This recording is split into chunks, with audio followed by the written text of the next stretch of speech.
I'm Mark, and this story happened a few years ago during Labor Day weekend. My friends and I had planned a camping trip to celebrate the long weekend. We were all excited to escape the city and spend a few days in the great outdoors, away from our jobs and responsibilities. The idea was to relax, enjoy the fresh air, and just unwind. There were 5 of us: me, my girlfriend Anna, my best friend Jake, his girlfriend Lily, and our friend Tom. We chose a remote campsite in the mountains, about a 2-hour drive from the nearest town. It was the perfect spot, surrounded by dense woods with a beautiful lake nearby. We arrived on Saturday afternoon, set up our tents, and spent the rest of the day hiking and exploring the area. That evening, we built a campfire, roasted marshmallows, and shared stories under the stars. It was exactly what we had hoped for: a peaceful, stress-free weekend away from everything. As the night wore on, we all started to get tired and decided to turn in for the night. Around midnight, I woke up to the sound of footsteps outside our tent. At first, I thought it was one of my friends, maybe going to use the bathroom or get something from their tent. But the footsteps didn't sound like they were coming from any one direction. They were moving around the campsite, slow and deliberate. I lay there, trying to convince myself that it was just an animal, or maybe Jake messing around. But as the minutes ticked by, the footsteps continued, circling the campsite. I could hear leaves crunching underfoot, twigs snapping, and the occasional rustle of something brushing against the tents. Anna stirred beside me, and I whispered to her, "Do you hear that?" She nodded, her eyes wide with fear. "What is it?" "I don't know," I replied, my heart pounding in my chest. I debated whether to get up and check, but something about the way the footsteps moved around the campsite made me hesitate. It was almost as if whoever or whatever was out there knew we were listening and was deliberately trying to scare us. Suddenly, the footsteps stopped right outside our tent. We both held our breath, listening intently. Then, to my horror, I heard the sound of the tent zipper slowly being pulled down. My blood ran cold. Someone was trying to get inside. I froze, my mind racing with fear. I knew I should do something, yell, grab a flashlight, anything. But I was paralyzed. The zipper moved down a few inches, then stopped. I could feel the tension in the air, like we were both waiting for the other to make the next move. Then, just as suddenly as it started, the zipper moved back up, closing the tent once more. I heard the footsteps again, moving away from our tent and toward the others. I stayed perfectly still, pretending to be asleep, too terrified to even breathe. After what felt like an eternity, the footsteps finally faded into the distance. I waited a few moments before slowly unzipping the tent, just enough to peek outside. The campfire had died down, casting long shadows across the campsite. Then I saw him, a silhouette of a man standing at the edge of the tree line, just beyond the reach of the dying firelight. He was completely still, watching us. My heart pounded in my chest as I slowly reached for the flashlight beside me. I flicked it on and aimed it at the figure. The beam cut through the darkness, illuminating the man for just a second before he turned and darted into the woods. I barely caught a glimpse of his face, but what I saw sent a shiver down my spine. He looked wild, unkempt, with a crazed look in his eyes. I scrambled out of the tent, calling for Jake and Tom. They emerged from their tents, bleary-eyed and confused. "What's going on?" Jake asked. "There was someone out here," I said, my voice trembling. "He tried to get into our tent." We all stood there for a moment, shining our flashlights into the woods, but the man was gone. The realization of how vulnerable we were out there, miles from anyone who could help, hit us hard. We quickly gathered around the campfire, trying to figure out what to do. We debated whether to pack up and leave right then, but we were in the middle of nowhere, and driving through the dark, winding roads didn't seem like a safe option either. Instead, we decided to keep watch for the rest of the night, taking turns staying awake by the fire while the others tried to sleep. But none of us really slept. The adrenaline kept us on edge, every snap of a twig or rustle of leaves making us jump. The next morning, as soon as the sun rose, we packed up our gear and left. The trip was cut short, and none of us spoke much on the drive back. The whole experience left us shaken. We never found out who that man was or what he wanted, but it made me realize how quickly a peaceful weekend can turn into a nightmare.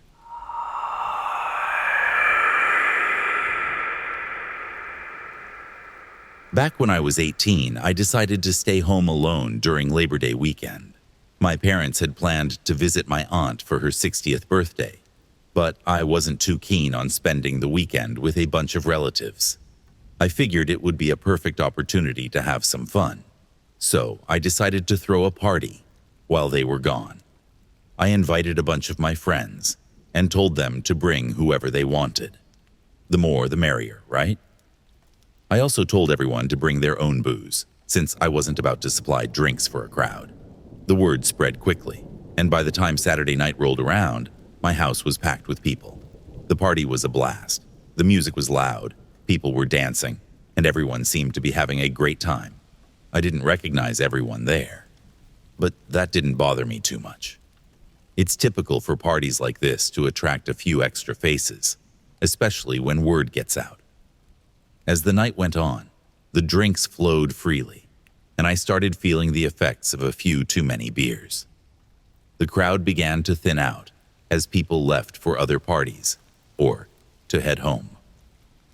By around 2 a.m., the place was mostly cleared out, except for a few stragglers who were hanging out in the living room. In my slightly intoxicated state, I didn't think much of it. I was tired and just wanted to clean up a bit before crashing. I figured the last few people would leave soon enough. I was in the kitchen, trying to stack up the empty cups without knocking them over, when I noticed that the conversations in the living room had gotten quieter. Too quiet. Curious, I stumbled over to the doorway and peeked into the living room. The three guys still there weren't talking anymore. They were just sitting there, staring at me. "Hey, are you guys heading out soon?" I asked, slurring my words a bit, trying to sound casual. One of them, a tall guy with a shaved head, smirked at me. "Not just yet. We're actually enjoying the place. Mind if we hang out a little longer?" My alcohol-clouded mind struggled to process the situation. Something about their tone and the way they were looking at me felt off, but I couldn't quite piece it together. Actually, I'm getting pretty tired," I said, trying to push through the fog in my brain. "I'm about to crash, so I'd appreciate it if you guys could head out." The smirk on the tall guy's face faded, replaced by a cold, hard expression. "Nah, I think we'll stay a bit longer." A flicker of panic cut through the haze in my mind. My heart started pounding as I realized these guys weren't planning to leave anytime soon. "All right, well, I'm gonna clean up a bit," I mumbled, trying to stay cool. I turned back to the kitchen, my mind racing even through the drunken fog. I could feel their eyes on me, watching my every move. As I was wiping down the counter, more to keep my hands busy than anything else, I heard footsteps behind me. I turned around, a bit unsteady on my feet, to see the tall guy standing in the doorway, his two friends behind him. He was holding one of the kitchen knives I'd left out while making snacks earlier. "Nice place you've got here," he said, twirling the knife in his hand. "Bet there's a lot of valuable stuff lying around, huh?" The alcohol wasn't enough to numb the fear that shot through me. "Look, man, I don't want any trouble, I said, my voice shaky. Take whatever you want. Just leave me out of it. He grinned, showing off a row of yellowed teeth. Oh, don't worry. We're not here to hurt you. Just want to make sure you don't do anything stupid while we help ourselves. The other two guys started moving around the house, rifling through drawers and cabinets, pocketing anything they found valuable. I stood there, frozen, the alcohol making it hard to think straight. Suddenly, I remembered that my phone was in my pocket. Slowly, I slipped my hand into my pocket, trying to dial 911 without them noticing. But before I could press the call button, the tall guy noticed what I was doing. Hey, he snapped, stepping toward me. What do you think you're doing? Panicking, I bolted for the door, but he was faster. He grabbed me by the arm and yanked me back, the knife glinting in his other hand. Bad move, kid. Just then, I heard the sound of a car pulling up outside. The guy's grip on my arm loosened as he turned to look. I realized it might be my only chance.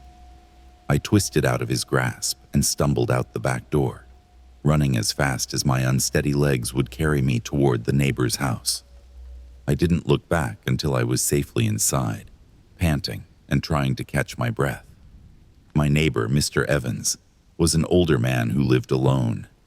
He was surprised to see me at his door in the middle of the night, but when I told him what was happening, he didn't hesitate to call the police. By the time the cops arrived, the three guys were gone, but they had left the house ransacked. They'd taken whatever they could find: electronics, jewelry, even some cash my parents had hidden in a drawer. I was shaken, but thankful that things hadn't escalated further. When my parents got home the next day, I had to explain everything. They were furious, of course, but also relieved that I was okay.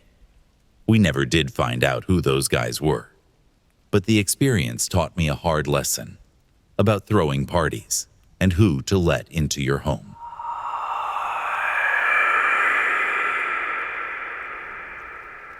I'm Laura, and a few years ago, my friends and I decided to take advantage of the Labor Day weekend by renting a boat and spending the day on the lake.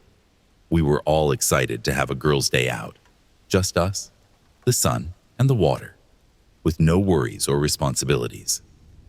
There were 4 of us: me, my best friend Jess, and our friends, Sarah and Lily. We rented a small motorboat for the day, planning to relax, swim, and just enjoy the last bit of summer. The lake was huge, surrounded by thick woods, with only a few cabins scattered along the shore. It was the perfect escape. We spent the day cruising around, jumping off the boat to swim, and soaking up the sun. Everything was going great until the sun started to set. We realized that we had drifted much further from the main dock than we intended, and as the sky turned from orange to deep purple, the shoreline began to look the same in every direction. "Do you know which way the dock is?" Jess asked, a hint of worry in her voice. "I thought it was this way," I said, pointing toward what I hoped was the right direction. But as we motored forward, nothing looked familiar. The shadows were growing longer, and we could feel the unease settling in. "Maybe we should use the GPS on our phones," Lily suggested. We all pulled out our phones, but the signal was spotty at best. "I'm not getting anything," Sarah said, frustration creeping into her voice. We started to get nervous. We hadn't planned to be out on the lake after dark, and now we were completely disoriented. Jess tried to steer the boat in what we thought was the right direction, but after about half an hour, it became clear we were just going in circles. That's when we saw it, a small fishing boat in the distance. Relief washed over us. If we could just ask for directions, maybe we could find our way back. Jess steered the boat toward them, and as we got closer, we could make out 2 men on board. They were sitting silently, their fishing rods hanging over the side. Something about them felt off, though. Even in the dim light, it was clear they weren't really fishing. They were just sitting there, watching us approach. "Hey," Jess called out. "We're a little lost. Can you point us back toward the main dock?" The men didn't respond right away. They just watched us with these unsettling stares. Finally, one of them, a tall guy with a scruffy beard, stood up. "You girls shouldn't be out here alone," he said, his voice gruff. "Yeah, we kind of figured that," Sarah said, trying to keep the situation light. "Can you just point us in the right direction?" The man exchanged a look with his companion, a shorter, stockier guy who hadn't said a word. The look they shared sent a chill down my spine. "You're a long way from the dock," the tall man said finally, but he didn't offer any more help. "Could you, tell us how to get back?" I asked, my voice a little shaky. The man just grinned, his eyes raking over all of us. "Why don't you come closer, and we'll show you the way," he said, his tone making it clear he wasn't just talking about directions. We all froze, the tension thick in the air. "No thanks, we're good," Jess said, trying to keep her voice steady. "We'll just head back the way we came." The man's grin faded, and he gave us a hard stare. "Suit yourselves," he said, his tone taking on an edge that made me feel sick to my stomach. Jess quickly turned the boat around, and we started moving away from them. But as we did, I noticed the men were still watching us. Worse, their boat's motor roared to life, and they began following us. "Are they following us?" Lily whispered, her voice tinged with fear. "Just keep going," I said, trying to sound braver than I felt. "They're probably just going in the same direction." But as we continued, it became clear that they were deliberately following us. They kept their distance but matched our every turn, making it impossible for us to shake them off. "This is creepy," Sarah said, her voice trembling. "What do we do?" "We just have to lose them," Jess said, speeding up the boat. But no matter how fast we went, the men stayed right behind us, their boat looming in the darkness. Finally, after what felt like an eternity, we saw the faint outline of the dock in the distance. Relief washed over us as we sped toward it, the men still trailing behind. But just as we neared the dock, their boat turned off course, veering back into the darkness without a word. We quickly docked the boat, practically running up the dock to get away. Once we were safely back on the land, we looked around, but the fishing boat was gone, vanished into the night as if it had never been there. Shaken, we tried to take the boat keys back to the rental place, which was obviously closed at this point. The guy at the counter said if we didn't have the boat back by sundown, they would just charge us for another day, so that was that. We debated on calling the police for a few minutes, then decided not to, since there was nothing we could really do. Besides, the men didn't exactly do anything wrong, other than just being creepy and suggestive. Part of me wants to believe they were just making sure we made it back to the dock safely, but deep down, I don't think that's the truth. Either way, next time we go out on a boat, we'll be sure to be back before dark.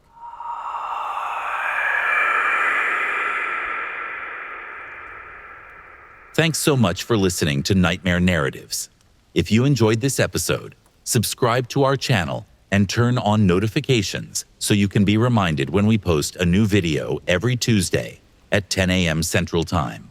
If you have a story you'd like to hear read on the channel, email it to us at officialnightmarenarratives@gmail.com, and you might just hear your story featured in a future episode. Thanks again for listening, and we'll see you next time.